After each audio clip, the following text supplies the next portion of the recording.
Hello guys, आज म कसरी धुप बनाउने भनेर देखाउन गइरहेको छु। हेर्नुहोस् है, कागज काट्ने, यसरी सर धुप हाल्ने होइन, हालेपछि ठिच्दै ल्याउने, बराबर बनाउने, अनि त्यसपछि आधा इन्ची छेउछेउमा छोड्ने, अनि यसरी लिप्दै लग्यो भने चाहिँ बराबर हुन्छ क्या, डल्ला डुल्ली हुँदैन। यसरी बटार्ने, आधा पहिले यसरी बटार्ने, अनि त्यसपछि अर्को भाग बटार्ने, अनि दुईतिरै यसरी गरेर बराबर बनाउने, अनि त्यसपछि बटार्ने, मुनिबाट बटार्दै ल्याउने, अनि ठिच्दै ल्याउने, अनि टुप्पो यसरी बटारेर पछाडि ल्याउने। यसरी तयार भयो। यसरी बनाउँदैछु म चाहिँ।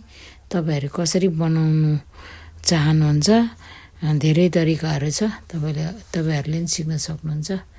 घरैमा एकदम राम्रो खालको मसला छ, यो एकदम बास्ना आउँछ। हजुरहरूलाई नि चाहिन्छ भने अर्डर गर्न सक्नुहुन्छ, इनबक्स गर्नु होला। कति चाहिन्छ, एकदम डेलिभरीको पनि सुविधा छ होइन। यसरी है, यो चाहिँ ह्यान्डमेड, एकदम राम्रो मोटो मोटो बनाउँछु म चाहिँ। अनि यसरी है, हेर्नुहोस्, ध्यान दिएर हेर्नु होला। बल्ल बल्ल मुख पनि लटपट्यो है।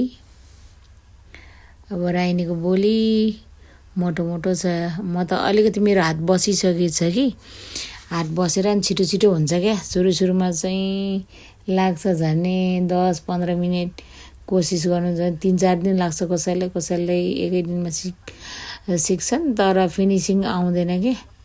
1 हप्तामा चाहिँ मजाले फिनिसिङ ल्याउन सकिन्छ। यसरी हेर्दै गर्नु होला, सेम यसरी नै हो। अझ मैले राम्रोसँग एक्सप्लेन गर्न सकिनँ। मेरो मुख लटपट रहेछ यार। जब म यो सुगर छ नि त, सुगरको दबाई खाँदाखेरि मुख पनि लटपटिने रहेछ क्या। कस्तो हुन्छ नि, के भन्नु यार। यसरी है, हेर्नु होला मजाले। अब फेसबुकमा के कन्टेन्ट बनाऊ भइरहेछ, अनि यही जानेको कुरा हजुरहरूलाई सिकाइरहेको छु है।